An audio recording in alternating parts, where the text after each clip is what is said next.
Today, we're going to spend a few minutes. I'm going to teach you how to diagnose problems in your business so you can make more money. We're going to go a little bit slow. I'm going to teach you some basic principles. And this is a process and a framework that I use when I'm working with companies from all over the world. It's a very simple thing. I want you to apply it to yourself to get more clarity. Sometimes when we're running our companies, we get so far in the weeds that we get numb to our own situation. And tell me if you think this is true for you. I know it is for me. I think my IQ drops by about 100 points whenever I'm working on my own company. And it's because you're so close to it and there's so many moving pieces and you're in it and you're up to your neck in to-dos and ringing phones and stimulus and you're overstimulated. But let's zoom out for just 10 minutes or so and figure out how to diagnose the biggest bottleneck in your business so you can make more money. So as you can see here on my iPad, we have several different things going on. This is actually an explanation of how pretty much every company in the world operates. Maybe you just never thought of it this way, but your business uses these 5 pieces and that's how you make money. The first one, of course, as you can see, is lead generation. Lead generation is how you get someone to raise their hand and be like, that's interesting. Tell me more about that. Huh, curious. You clean a house? Cool. Oh, you're an attorney? Oh yeah, I might need that in the future. And then of course we have lead nurture. Depending, and I'm going to break these down step by step and go a little deeper, but we'll do an overview first. But lead nurture, depending on what kind of company you have, can be all over the place. If you sell hot dogs, there's not really a lead nurture component to your business. Someone's hungry, they're in a rush, they see your hot dog, they buy it or they don't buy it. That's kind of all that happens. But if you sell a mortgage, for example, maybe there's like a 45-day nurture cycle before that deal closes. So it's a little bit different for everyone, but that is the second phase of something that could be broken in your company. The third one is conversion in sales, which is self-explanatory. It's when someone gives you money for the thing that you sell. And then we have delivery.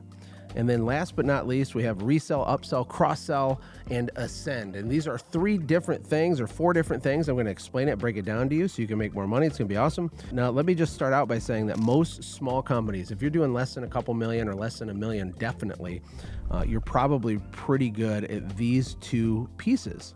And this is where most small local companies kind of stay forever.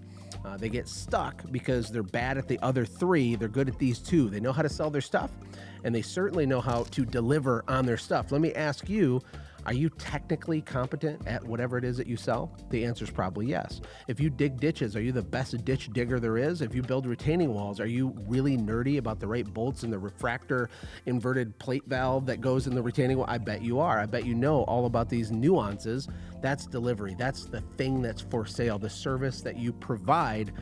Most little artisan companies are really good at the thing that they do, and they're good at selling, or they're okay at selling, but they forget about all these other pieces. If you want to build a multi-million-dollar automated business that kicks off cash flow for you and becomes an actual asset that you could sell, then you got to understand the full picture here. So let's start with lead generation. Lead generation is probably one of the weakest parts to a small business because they're very quiet. They're not noisy enough. Inside my atomic marketing playbook, I kind of break down the 3 things you need when it comes to marketing and making more money to be successful. And the first one is noise. So lead generation really is noise. How do you get people to raise their hand and be like, hey, you seem like a cool guy. I'm a cool guy. I need your stuff. You have the stuff that I need. I'm going to click on your website. I'm going to fill out a contact request. I'm going to ask for an estimate.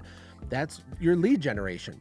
And because really good people are the quietest, what ends up happening is the best marketed companies win, not the best companies. This is visible everywhere. If you ask yourself, look at like a Stanley Steamer as an example I like to use. I like to pick on Stanley Steamer. I have nothing against Stanley Steamer. I think they're brilliant. I think they're geniuses and they built this gigantic company. But people in the carpet cleaning space love to make fun of Stanley Steamer, because maybe the quality is low in their opinion, or they just have bad training, or their marketing might feel deceptive. But the truth is the guy that built Stanley Steamer, I don't know who he is, I don't know what his name is, but he's really rich and he has a gigantic company and a big asset because he knows how to generate a lead. That's what happens when good people are too quiet and you market like a mouse. So we have to make more noise. People need to know you exist. And there's 2 types of noise making primarily. There's proactive marketing, and then there's reactive marketing. Now, proactive marketing is when you are doing something, I'll just write down proactive, when you're doing something where you can control the quantity of deal flow that flows to you. where you can control the amount of people that raise their hand. I'll give you an example.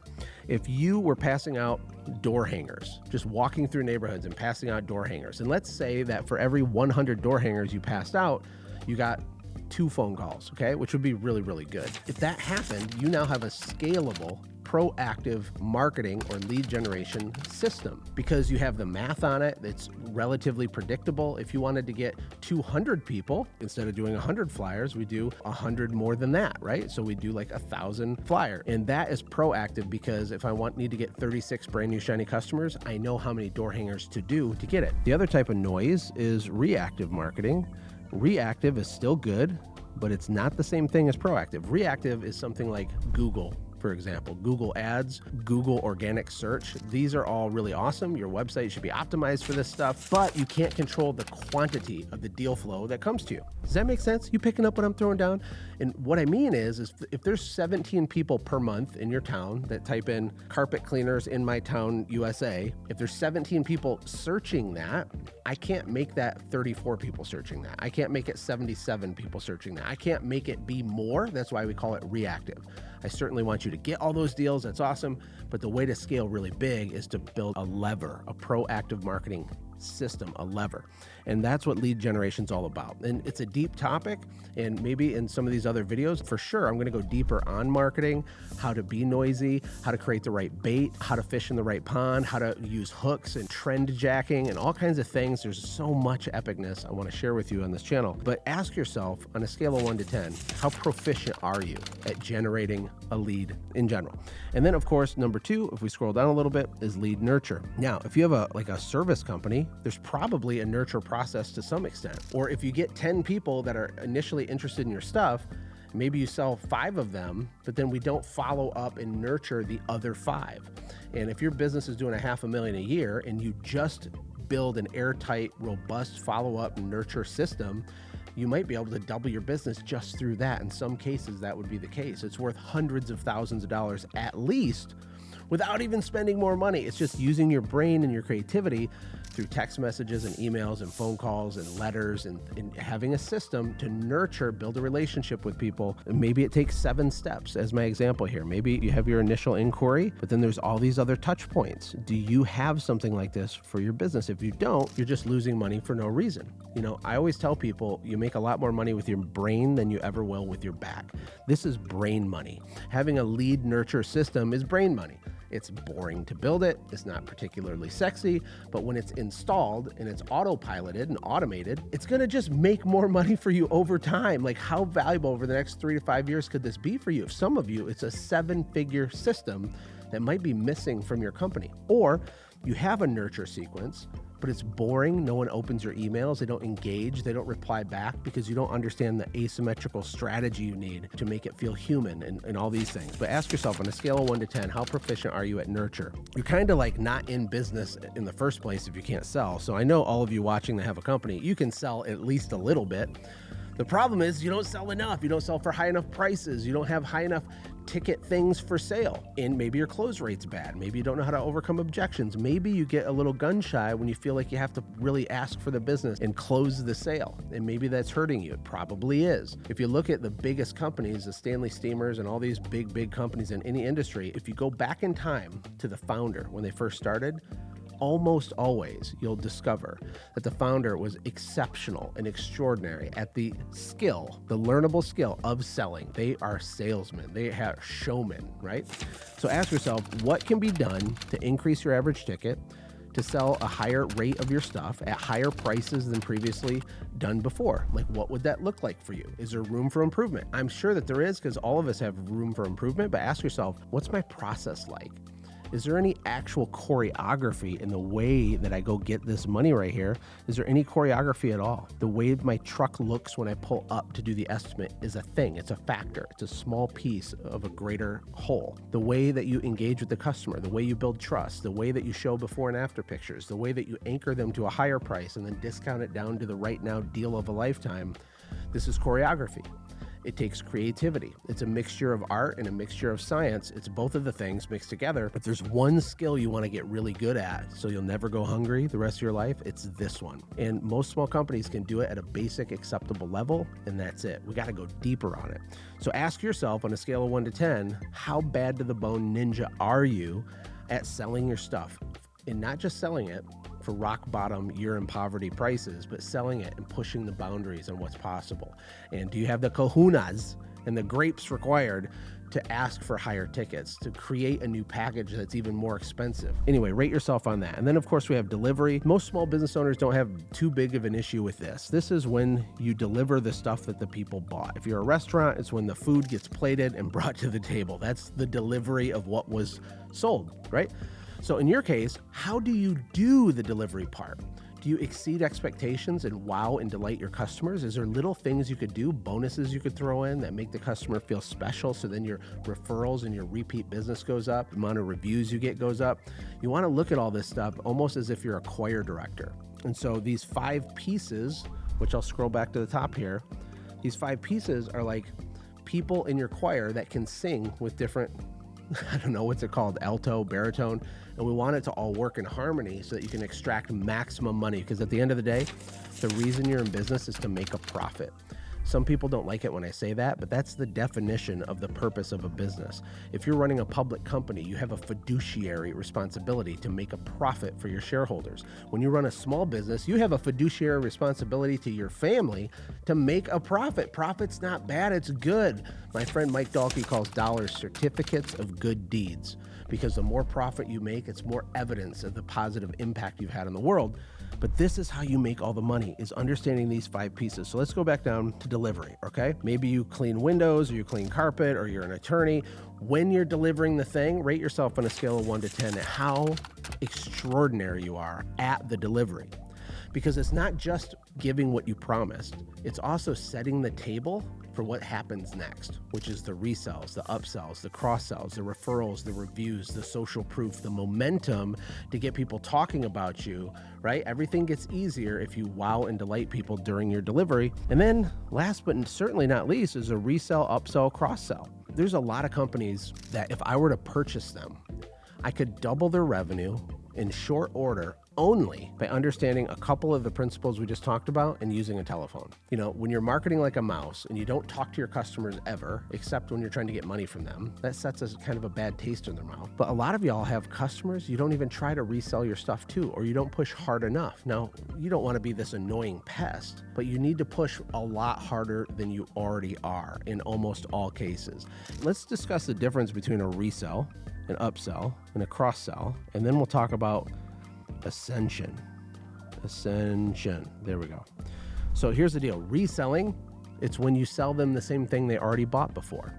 If you have a cleaning or a service company or something that happens on a reoccurring timeline, a super simple thing that should be happening is you need to book their next appointment at the end of their first appointment. If you're a hairdresser, for example, you should be booking my next hair appointment as soon as I'm paying you at this appointment. It locks it in. It collapses time on how often I give you money. Reselling has to do with frequency. If your average customer, if you have 1,000 customers that pay you $1,000 a year, that's $1 million in revenue. What if we could get the average customer to buy 1.25 times per year? If we could do that through a simple strategy using our brain, not our back, you would create $250,000 in free money out of thin air, literally just by understanding this concept. That's pretty epic, right? Are you with me? And then we have upsell. Upselling is different than reselling. Upselling is when someone orders a fry and you upsize it to a large fry. Upselling is when they order the carpet cleaning for their living room and you upsell it to be the whole house. Upselling is a system. It's a choreographed strategy that you deploy in your business. So you got to look at what you're doing now and figure out what little touch points and opportunities can I up level that on average over a big enough time horizon will give me a lot more money. And then cross-selling is when you sell them an entirely different thing that might be related in terms of category, but it's a different thing. So if I hire you for my retaining wall, and maybe that's the extent of our relationship, But maybe your company can also do in-ground pools, for example. A cross-sell would be having a strategy and a system and a choreographed method to take all the 100 retaining wall customers and to get 12 of them to spend $200K on a pool. Because the economics of the business would fundamentally change if this was installed and you focused on it. Hopefully that makes sense. And really, at the end of the day, this last fifth step that most small business owners miss, it's all about ascension. The question isn't, how do I make my advertising cheaper? The question is not, how do I save more money? The question is, how do you make your customers worth more money to you? How do you increase the lifetime value of a brand new shiny customer? Right now, it might be $500 a year. What if it was $2,500 a year?